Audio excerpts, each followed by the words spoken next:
Good afternoon and welcome to the Women's Show. My name is Nancy Caroline Ayot. I'm your host. Tonight, we journey along the road to 2026 elections and pause to reflect on a major development in Uganda's political dialogue ecology. The National Unity Platform's decision to join the Inter-Party Organization for Dialogue, IPOD. This decision invites both curiosity and debate.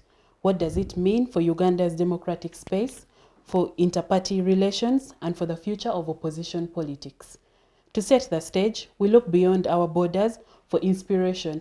Across East Africa, Right Honorable, this is Prime Minister of Kenya, Raila Amolo Odinga, who came to symbolize both resilience and reimagination of democracy. His political ecology, a lifetime of contestation, dialogue, and reform, shaped the region's understanding of how opposition and state can coexist, clash, and ultimately collaborate for national renewal. For his advocacy, the multi-party democracy and constitutional change, to his engagement in power-sharing dialogues, Raila's story teaches us that democracy is not just about winning the elections, it's about building systems that can hold even your opponents in dignity. And so, as we set stage for this conversation, I'd like us to take a minute to reflect and to pay condolences to him. May his soul rest in perfect peace. Amen.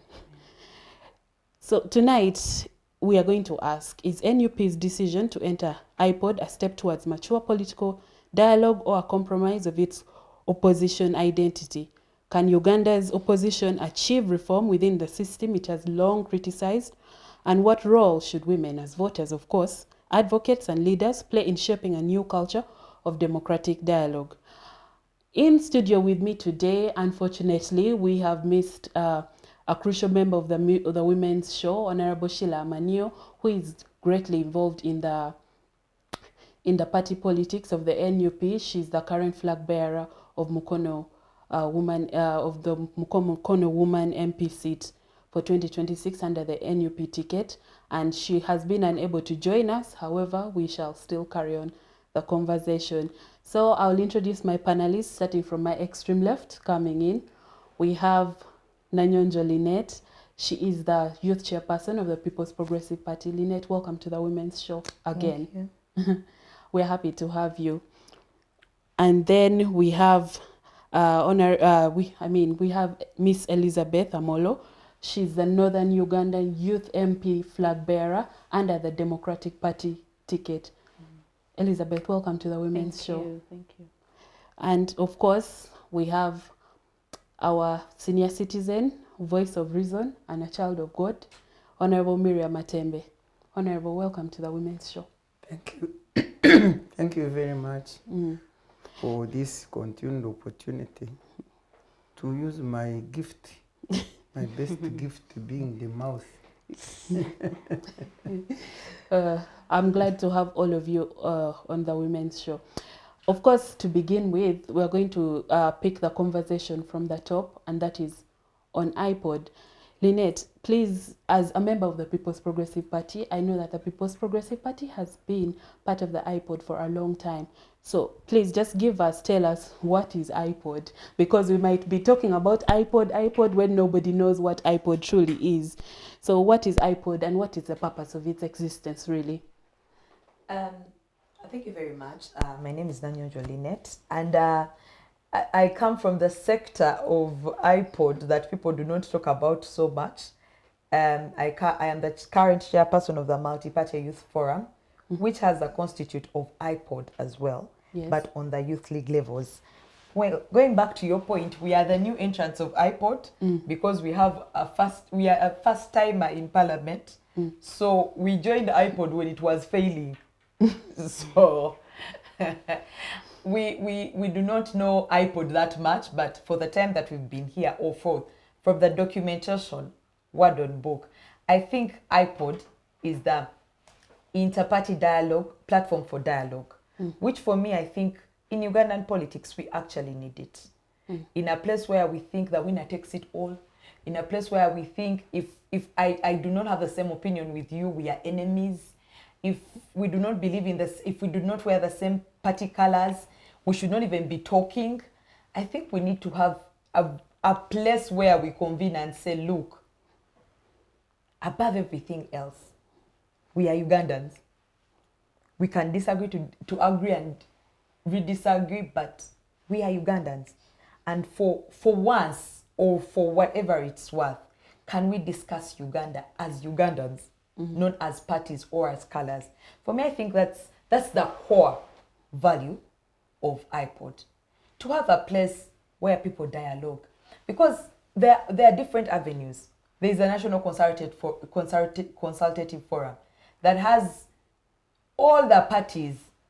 But, you know, I have later learned that things sometimes do not happen the way we want them to happen. But if they don't happen, we pick up the low-hanging fruits and run with them. The National Consultative Forum, before the 26 parties decide on something, it has either left, it has either, and some will say for us, we do not, and others will say for us, let us ask our people in parliament before we come to this agreement. Now, in IPOD, you come, all of you that are in parliament, and you disagree if it's going to be a bill. You will both stand on you will all stand with your numbers in parliament and agree on something that you've discussed under IPOD, which for me, I think, for a country, it's a good direction to start with. But, yes, the but. On the topic of, or on the question of that was initial, you cannot force people to do what you think is right in the multi-party system. What I think is right for PPP might not be right for DP. So, when we have avenues like that and people say, I don't want to be part of that, for reasons they know that this, and they probably state their reasons that I don't want to be part of that, and because of A, B, C, D, that is why I don't want to be part of that. It's their ball game. But as a person, as a scholar of the People's Progressive Party, which our mantra is dialogue and conversations, I find IPOD an avenue. Though the time we entered, a good avenue for political synergies, for creating synergies, for proper deliberation, and for starting the long-awaited conversation of reconciliation and having a Uganda that we all believe and want to participate in.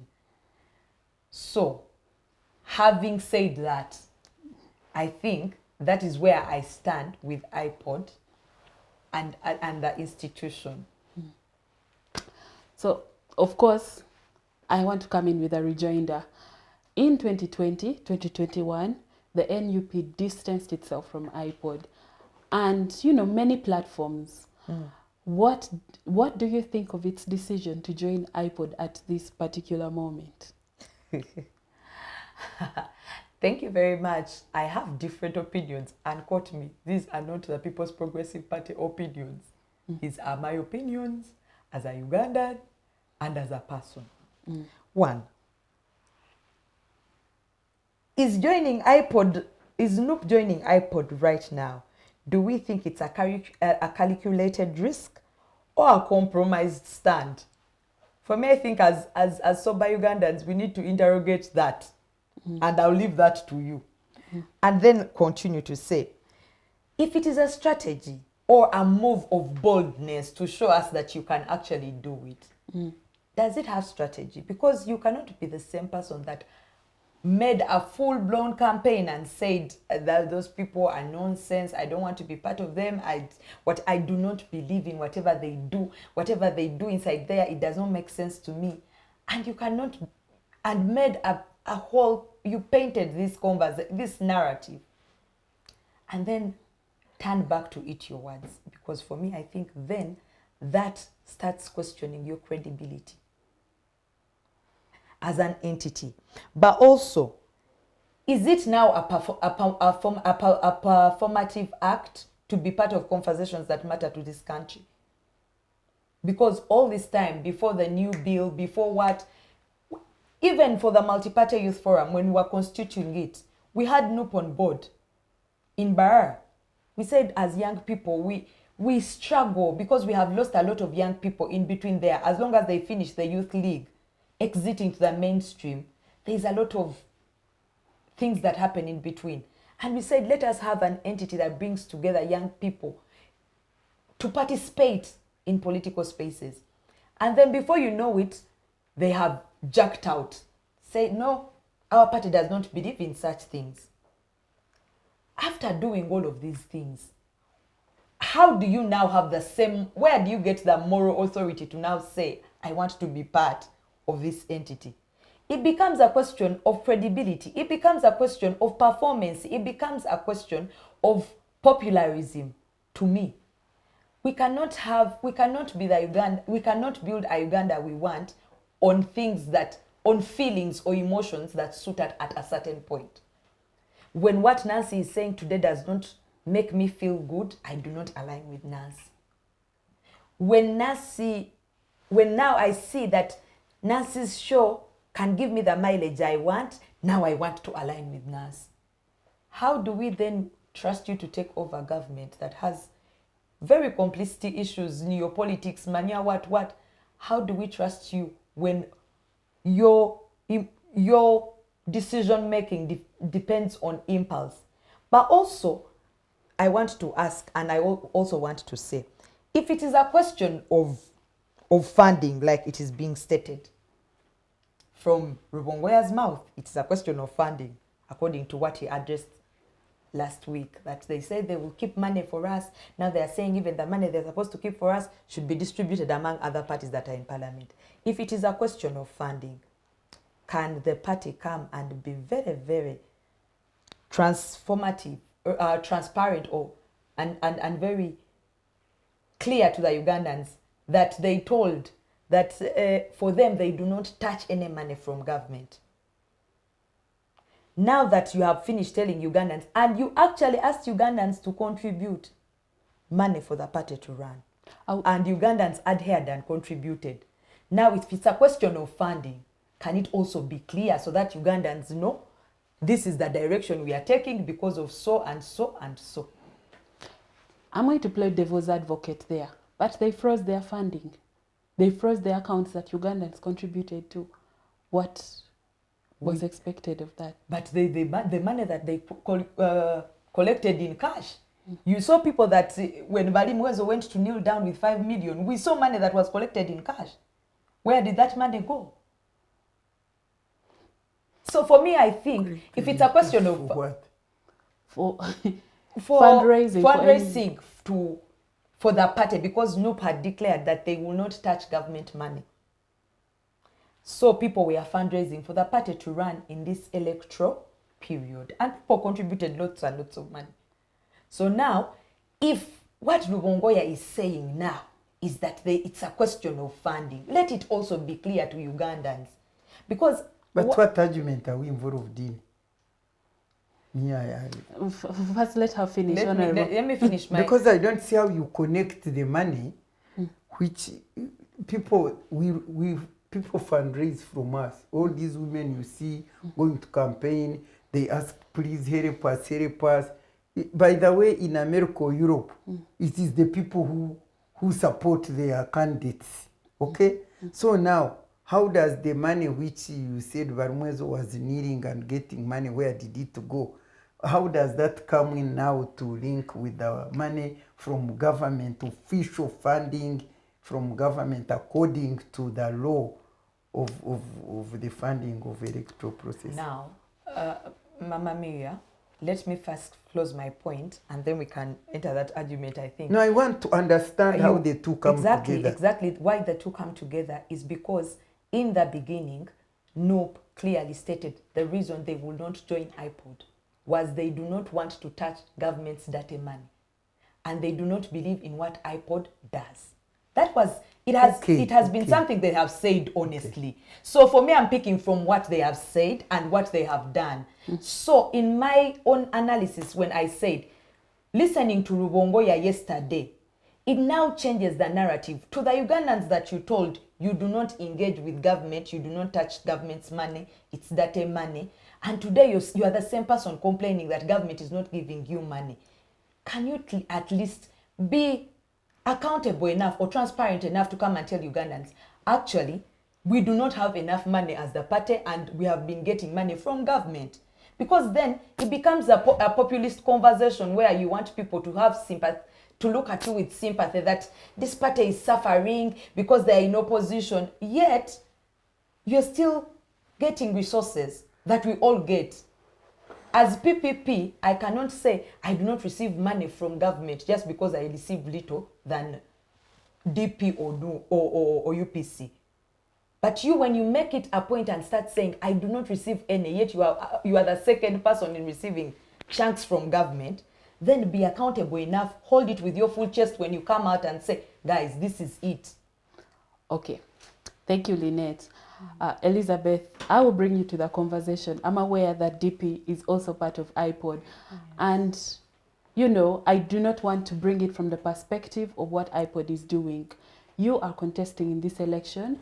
DP withdrew from the presidential race, and they said they will not participate. And, you know, Honorable Mao said this was going to be one of the most peaceful elections, and we will not hear a peep.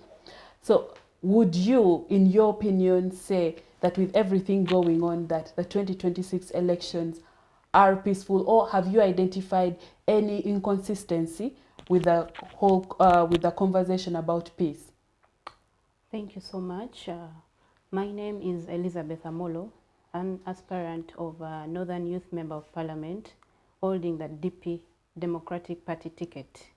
Well, concerning what you've brought out, I personally would see a peaceful election on the upcoming election. And going back to my president's decision, he quoted it was a personal decision that he is withdrawing from the elections. And sorry, can I preempt a little? Can I interrupt a little? Yes. Does Mr. Mao's personal opinion represent the Democratic Party's decision? With that, as I go back again to his statement, he quoted that it is his personal opinion or his personal step that is going to back up or to step down from the election, the presidential position. And as a party, as is stated, the party is yet to decide on what steps they're going to take. But nominations are at over. the moment, we don't have any steps that we have decided to back the president. Okay, I'm just saying that nominations are over. So, Yes. so that means that the DP cannot participate in the presidential elections by that virtue alone. So I'm saying you believe that they are peaceful elections. So let me just ask, what is your definition of peace? Because in this election, I believe that we've had the minimum standard of what is expected in a democracy. We have had some brutal arrests. That much is true, which is a police oversight, and they should have corrected. Number two, there are also presidential candidate favoritism in terms of the campaign trail and the roads that they use. You find that some presidential candidates are directed to pass in the bushes and the smaller roads that they cannot. Would you call that a definition of peaceful elections? But also, is it setting a level playing ground for all presidential candidates to participate? Okay, according to that, yet there are different outcomes during elections. And we can't, personally, I would say there will be a peaceful election. But then what is happening on ground with different parties, we can't point fingers saying this has happened because of this other party. This has happened because of this other party. But with the different violence going on, this is politics and this is an election. We can't stop that, but we can minimize different insecurities that are ongoing. But at the end of it all, we shall have a peaceful election. Thank you for your opinion. Honorable, I would like to bring you to the conversation. Yes? Well, thank you for this conversation, but I don't seem to be relevant to it. No. But nevertheless, you have given me an opportunity to express my condolences to our sister country, Kenya, for losing that distinct, resilient, passionate, persistent and perseverant Raila Odinga. Because I think he started his politics when I was still very, very, very far. And I have always followed him.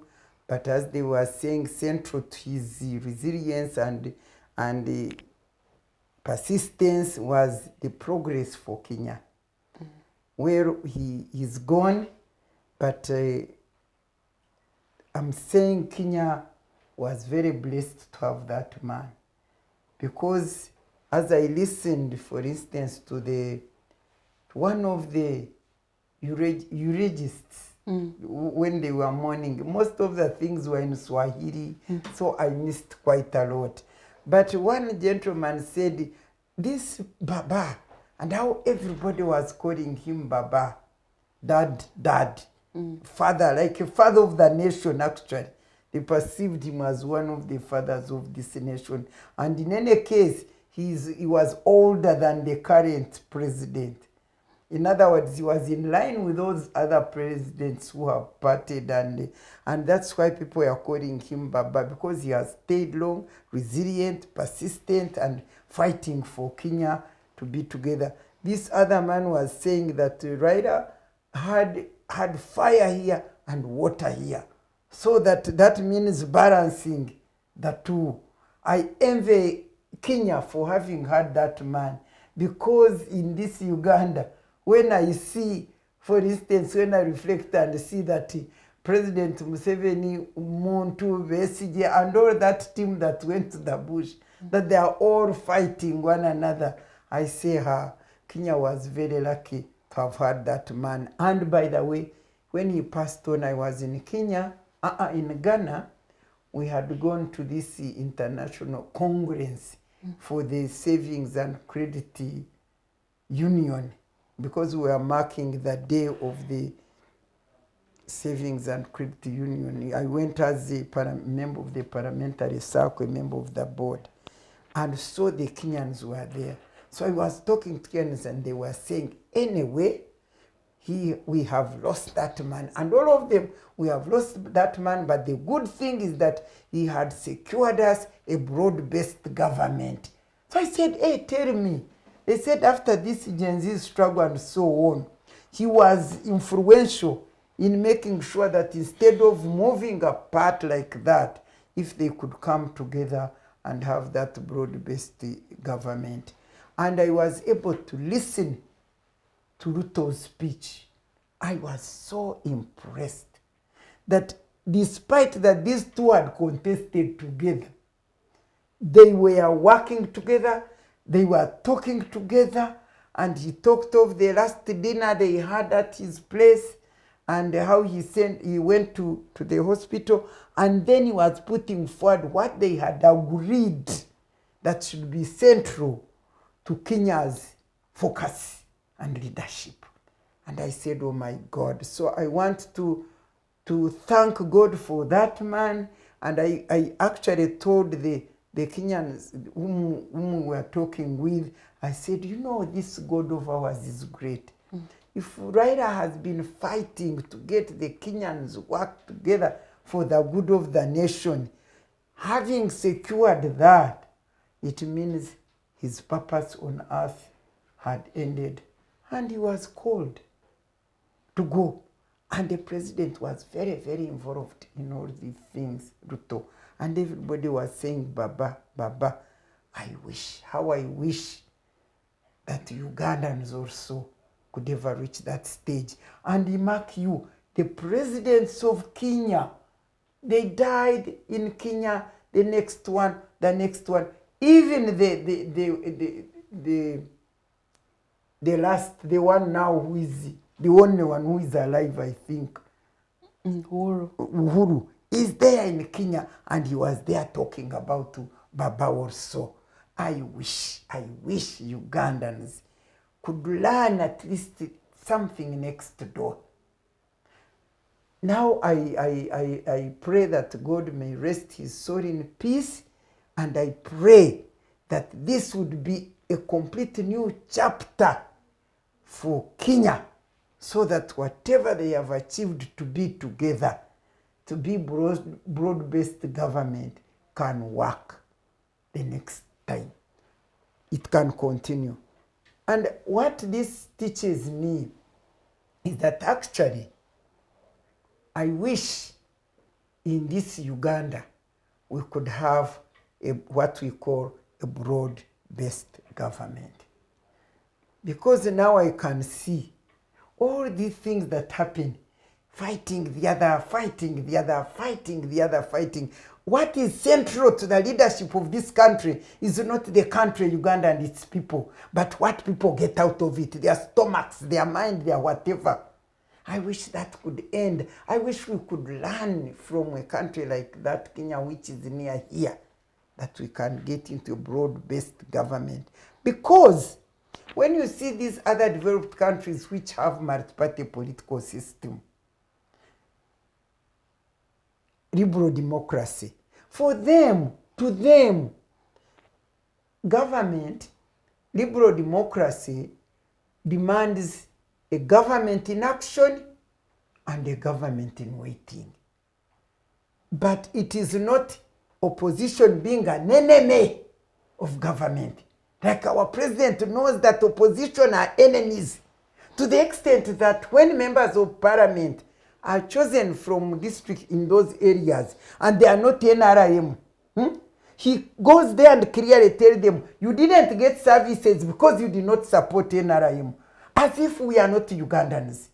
As if we are. That is my cry. Every Ugandan is a Ugandan. If you choose to go to liberal democracy, there is the party, the opposition, which is the government in waiting, and their role is to criticize, to oversee, to to do that. And when time comes, people may elect it in power, and it goes there, and the government, what was previous government, is now in opposition, and the other one in government. Which is, in Uganda, it can never be seen like that.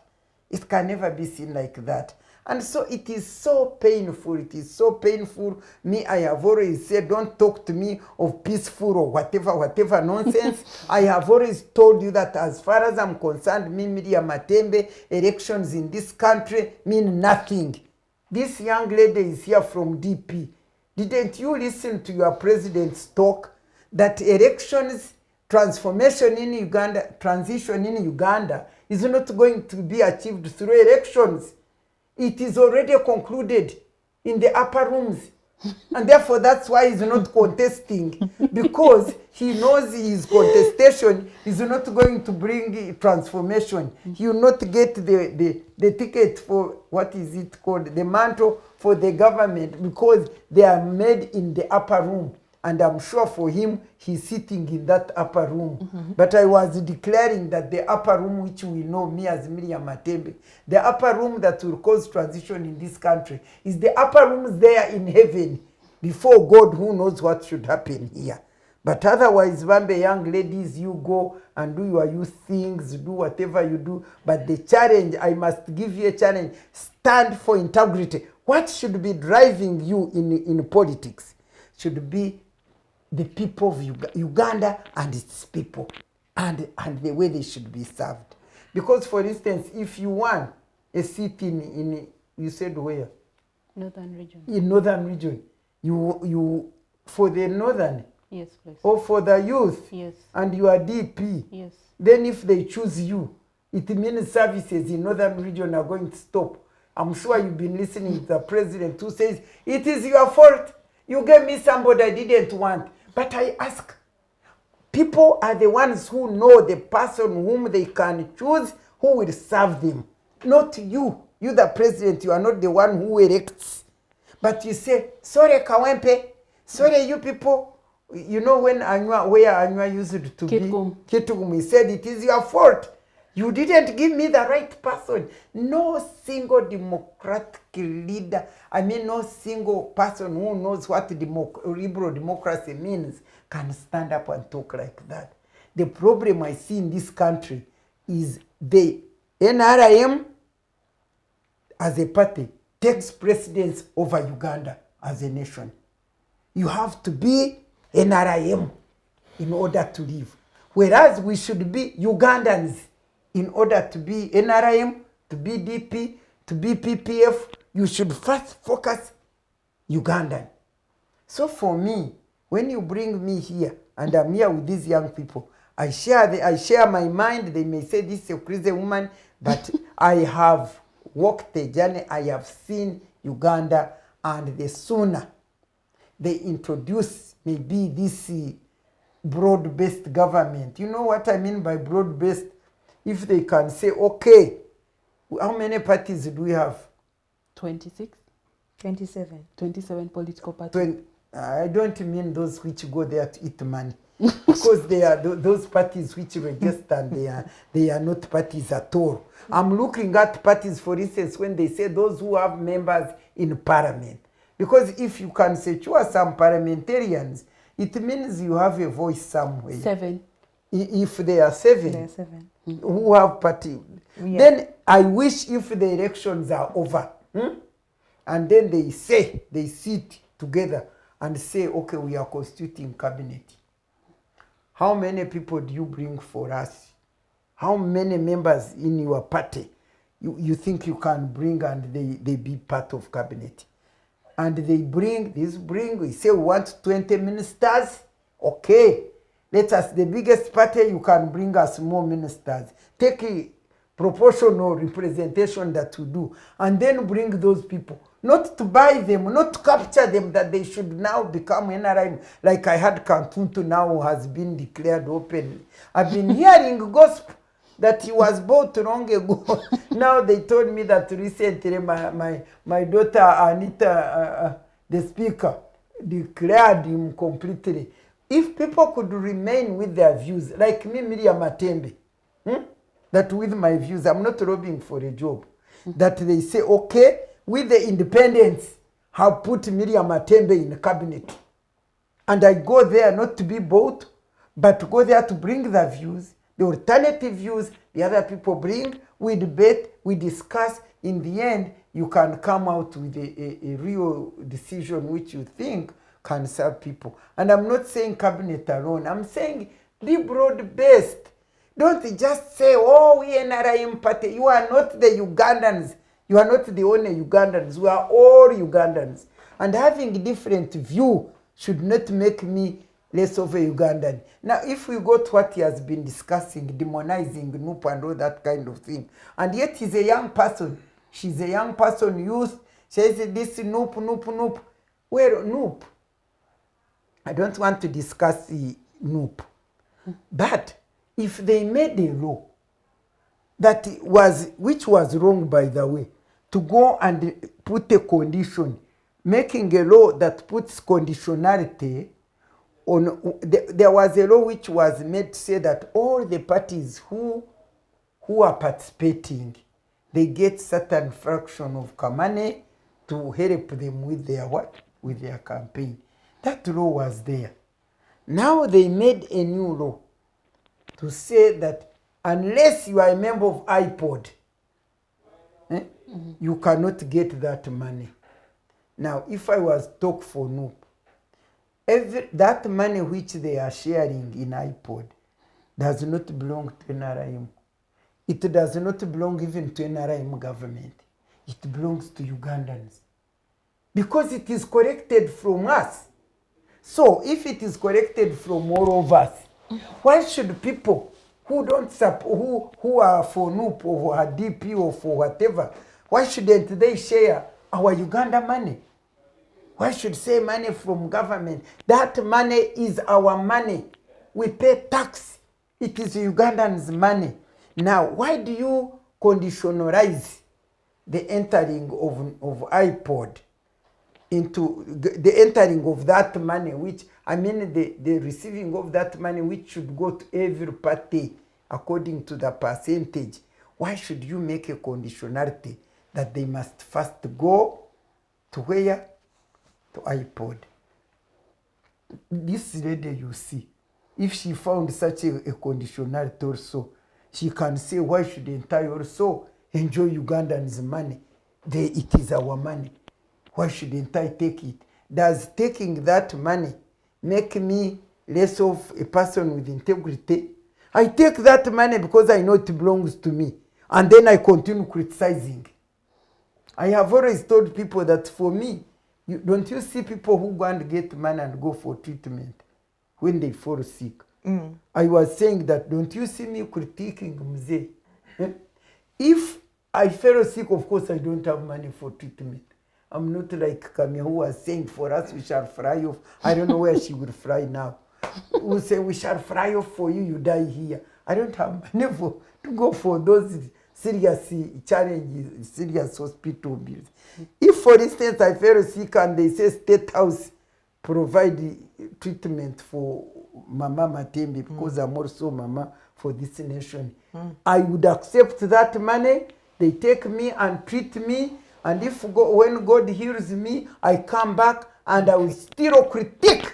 I'll give you the opportunity. I would still critique. Just to step in a little bit, Mama Miria, I actually agree with that. And I love it that it came out of you. But what I want to demoralize is the art where you spread false information. You tell Ugandans, for us, we do not. Yet you clearly know. You actually get a lion's lot from that money. And you clearly tell Ugandans, for us, we do not. And you tell Ugandans, if you want us to stand, if you want us to participate, contribute for us. You hear? Mama, it can only be integrity when it is right. But you cannot be lying to the public to suit a certain narrative. And when it gets out of hand, you start saying, now it is taxpayers' money. Because it is taxpayers' money and you have members in parliament and you represent a constituency, agree that I have representation and this money is for parties in parliament, I get a share. But don't be there lying Ugandans and telling them we do not take anything from them. And I when don't you that understand. NUP said that they do not take anything from For what? For the other, when they were that they have elected? never taken anything from government. They do not take government's money. Me, I don't know what you are saying. What I know is that during elections, like maybe last elections, the parties get percentage. They get their percentage. Now, the narrative they have been spreading is that they do not I take... believe you. No, that is what the Secretary General has been saying, Sibiange. Mama, it is everywhere. And that is why you see it is a bone of contention. Because people are saying you can't be the same person that says you do not take and the same person that is fighting to get. Now, of what relevance is that nonsense? Because It's I'm a sorry matter to of use integrity. these words. Stand on your I'm word. sorry to use these words. Because I do not think, because as far as, like, that's why I was saying, because the last elections, I mean, according to us public, there was a law which gives certain percentage. For instance, don't they give a pickup money to candidates? They No. do. They stopped car. now. They stopped. So what do they give them now? Guards. And the presidential... The guards that... Then we and the don't, but the facilities. last time you are talking of now, these elections. But the previous elections, what I used to know is that they give a vehicle and they were giving, I don't know, money according to represent. I think to... Actually, the previous law stated that in the electoral year, to provide an equal footing for all parties that are participating, money that comes from government for political party activities should be the same. The same for the political year now, which is the political year that we are in now. Actually, that's where the amendment came in, because people were saying over the time that money has not been given at the same rate. It has been given because According to representation? according to representation. Yet in the electoral year, the previous bill clearly stated in the electoral year to provide equal footing for all political players a leveled field ground is every party should get the same amount of what? Of money. That is when the contestation started coming in, hence the new amendments that we saw. But for me, Mama Media, I have been your student, and there is one thing that you've taught me that I have stood on up to now, that be a person that stands on your word. That even when they wake up, I remember you told me the conversation we had, that for me I have stood on and I have had in my head, is you said in Parliament when we were discussing the sexual right, the marriage bill, there are things I stood on and said, don't say, if you're saying a prayer, don't say men. If you're saying men, say men and women. Why are you? You cannot be the same person that says A in the morning when the narrative suits you, and B in the evening when the narrative changes. Now, in the politics of Uganda, which president speaks the truth? You. It's not it's a matter of principle. Guys, I don't have why to do should what the you be debating president. NUP? I don't see why you should come here. To debate NUP, it accepted its money. Why shouldn't it accept its money? And I'm not What saying is they the big shouldn't, deal but they here? should not lie to Ugandans. I am simply Leave saying them alone. they You go should and not campaign lie to for your party. Ugandans. And I am campaigning for my Who party. doesn't lie to Ugandans? The head of state lies every the other day. If we I've want- never had you criticizing I him. criticize him. I have been on this same panel and I've criticized This him. panel, I'm not And I coming have next said, time. Madam Mama Media, Today we are doing as your nothing. student, I have said that you were one person I'm that yet told to us, know. stand on your words. Do not change your word. Even if the world goes against you, do not change your word. And that's a principle I have worked with. That if I say I am fighting for women to participate, I have fought for youth participation, and I have fought and I am still fighting. So you cannot tell me, unless what I am unlearning what I have learned. If the president is doing wrong, that we should also do wrong I because don't know. Museveni is doing My wrong. concern is not actually to do with you, but why we are discussing all this. Well, it Because doesn't make sense. it's a to national It's a impose national people. issue. conversation. That is when we start telling I wish people I the had wrong known, things I wouldn't as the have come. deliberators, as people, as the elites, as the people that hold these conversations. When we start selling a certain narrative to Ugandans and tell them lies, we cannot be the same person that say it is just a lie, we can leave it and continue. No, we are killing the generation because the young people that believe in our parties that we represent, at one day will be running with this information, wrong information. And for me, that is where my bone of contention is. And I do not discuss NUP as a party. And all parties, even in my party, even today, Nancy, you know this, that I will stand and say, this is not right. Because we cannot be people that want to be different and want to exempt and say, Museveni is a greater evil. We should only look at what Museveni does as an evil. And us, we shall not clean our houses until the greater evil has gone. No. Thank you so much, Lynet. Allow us take a short break and we shall return with more on a different conversation. Thank you. Digital rights are those human rights and legal rights that allow individuals to access, use, create and publish digital media or to access and use computers, other electronic devices and telecommunication networks. Digital rights include a right to freedom of expression, information and communication through technology, a right to privacy and data protection, a right to credit for personal works, a right to universal and equal digital access, a right to identity, a right to anonymity, a right to be forgotten, and a right for protection of minors, among others.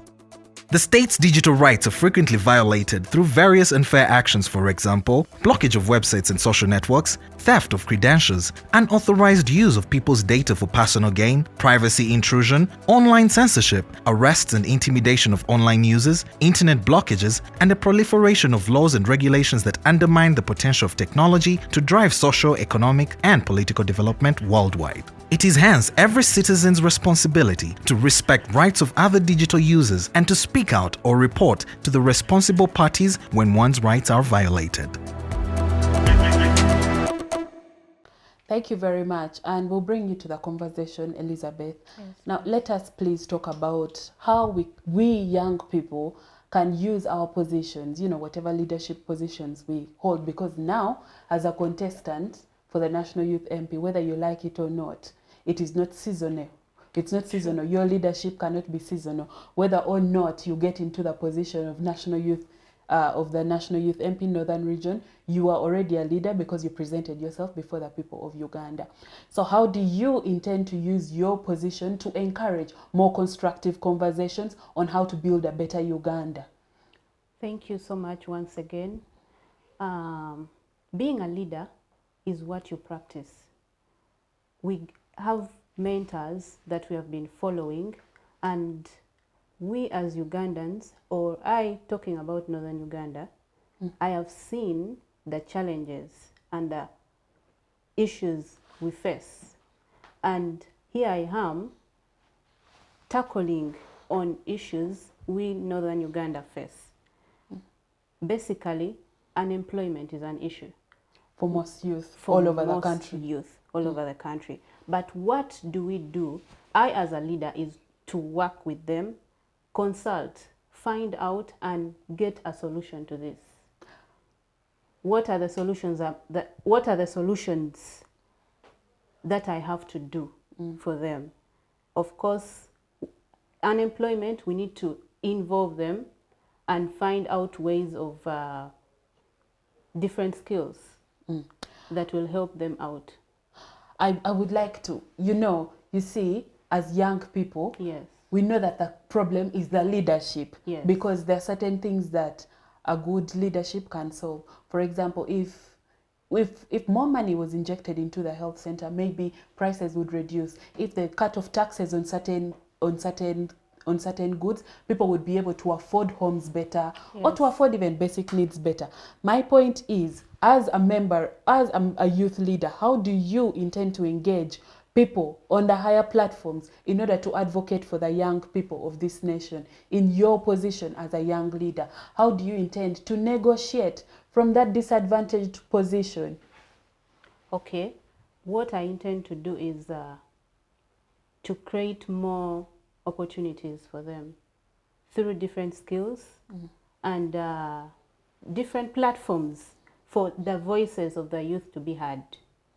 And by doing this, we are going to notice and look for ways to unleash the power of the youth. Thank you. Thank you very much. Honorable, I would like to get your opinion on something else, of course. Seeing that the 2026 campaign trail is still not giving us a level playing field, because we know that some people have been removed from voter registers because they are trying to contest, especially young people. Their names were removed from voter registers and now they cannot contest. What can young people do? Cannot contest or vote. They cannot contest or vote at that point. It means that they cannot. You're not an eligible You are voter. not an eligible voter because your name has been removed from the But who voters. remove? I don't want to involve in a Rugambo. There are people that have been Who removed. removed them? Because when you bring me here talks, she was talking of speaking the truth and doing it. Now me, I've not done survey. I've not done research. I don't know those people who are not on the register. Now, if you tell me some people have been removed, how do I know? Me, I don't know. Those who have been Okay, removed okay. and People have not. claim to have been removed from the register. To elaborate. Let them forget. I told them that these elections are meaningless. So don't ask me into the effectiveness of these elections. I thought we came to we are saying the elections may not work because you may not vote. They may, or I told you they want to work. They mean nothing to Ugandans For some right people, now. for some people, they think it will be these working. these elections in this country, and I will repeat it and repeat it, they lost meaning long ago. Because what drives people, first of all, what drives people in leadership is not service to the people and Uganda as a nation. It is about their stomachs. It's about their wealth. That to the extent that the thing even turned into a family matter. And you see the people like Mao now who used to want to be a president. Let me give in exchange for something else. Now you hear Katutu also in exchange for something else. Actually, for me, I feel so sorry when I see all these, they are there. Senior citizens who could have said, enough is enough, let us have a rest. They are really struggling. The other day I met my former classmate. We were together at Makere, the same room, the same what. She went and did whatever. I actually supported her in securing a position at the Human Rights Commission. She was there for a term of a period of time, and then eventually, good enough, she won to be a member of parliament in the north there. The other day I found her entering parliament, because I think last time she didn't win. I said, my dear, are you coming back? Yes, I'm coming back. So everybody is looking at the politics as the center of eating, the center. They are not driven by service, to deliver service to the people. When you see how much they pay, when I say, but why do people, you looked at Kororo. That's why I was even asking and saying, what is in the neck? Is it SEC? SEC. Actually, these elections opened my eyes to SEC. I didn't know that it mattered, because SEC to Ugandans, what did SEC to Ugandans mean? What do Ugandans gain out of SEC? I didn't know until I saw people paying billions To be part of it. to be part of SEC. Now I said SEC should be interrogated. I think that's where all our money disappears. All our money for health, for education, for whatever. It is all going in I SEC. think it is going to SEC, because that's why they pay all this money, so that when there are members there, they receive back what they had paid. Otherwise, what for? Leave alone, go to these rural areas. To be chosen as a candidate of NRM, and you pay billions. They were paying a lot of money to be a flag bearer. Just a flag bearer. You have not even want to get into parliament. This whole idea of seeking elections as a matter of life and death, to me, does not mean anything much to Ugandans who are there suffering with their whatever they want. What I'm trying to say is, what can we do Nothing. now that elections... Nothing. I've said many times, stop inviting me here, because I have said many times that for me, if I had power, I would be like Amin. Amin declared himself a life president.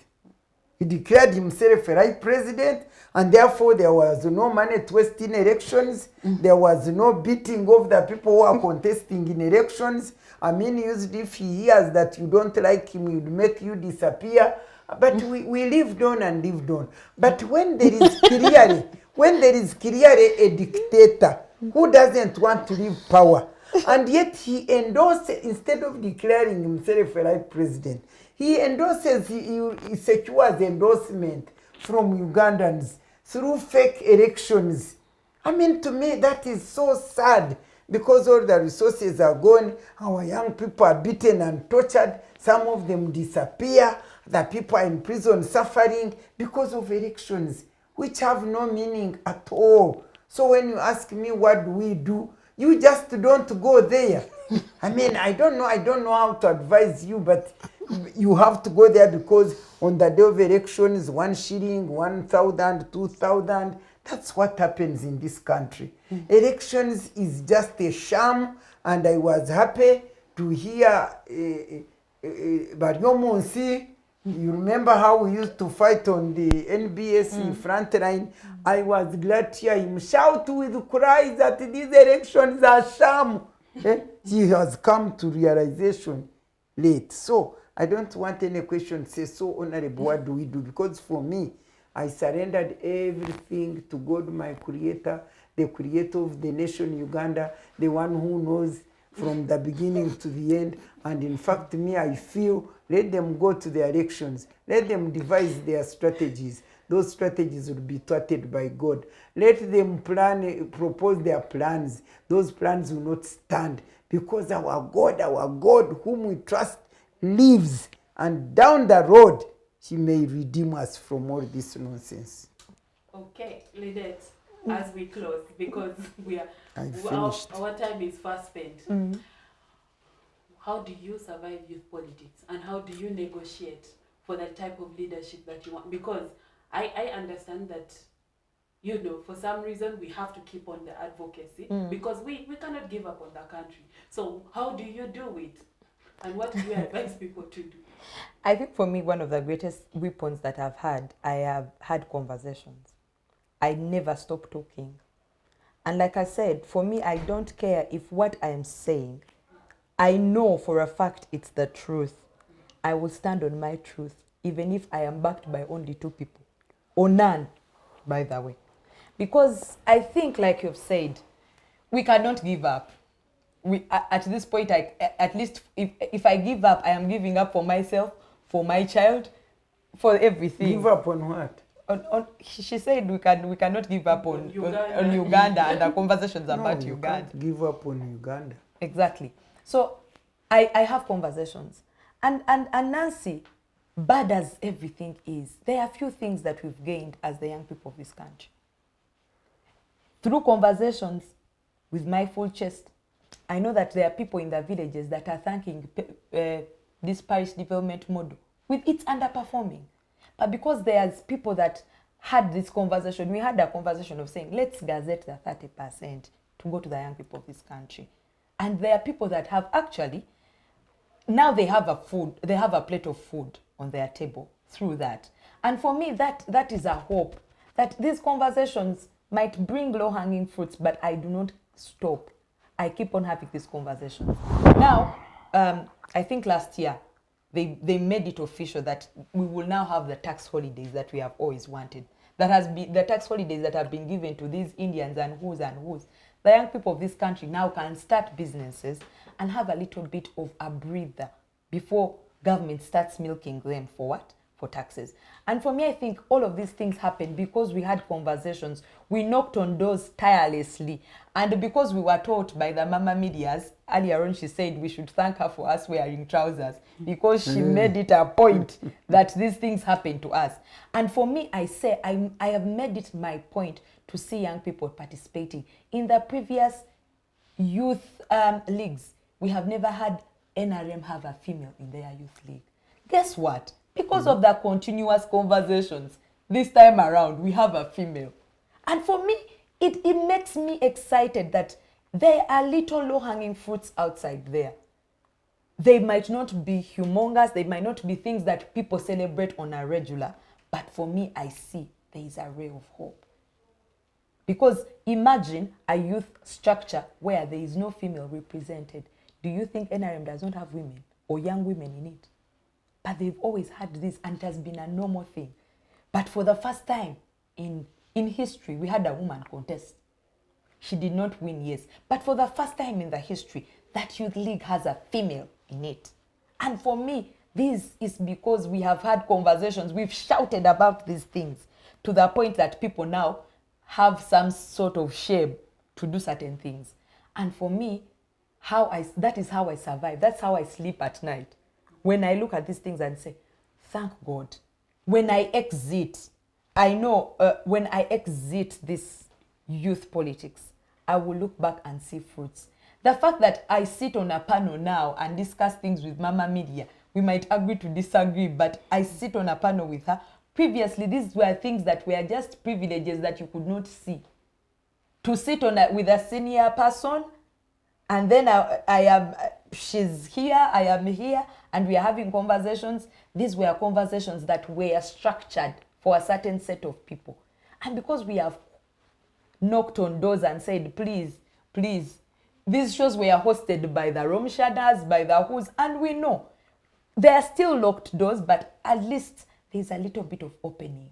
Finally, NBS has agreed to give young women, young people a show. Because they refused to host us on Frontline. We said, okay, stay with Frontline.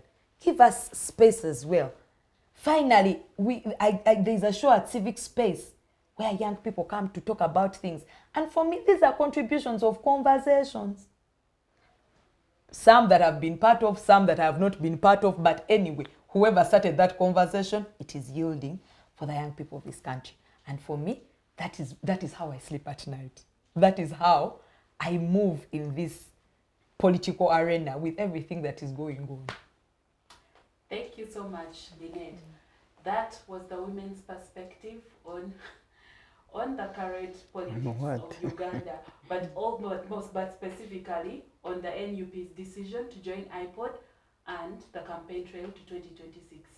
My name is Nancy Caroline Ayot. I would like to thank my panelists for their thoughtful contributions, but also to thank our crew at Civic Space TV for giving us this opportunity and giving us a good show. Keep watching, comment, like, and keep the conversation going. Thank you and good afternoon.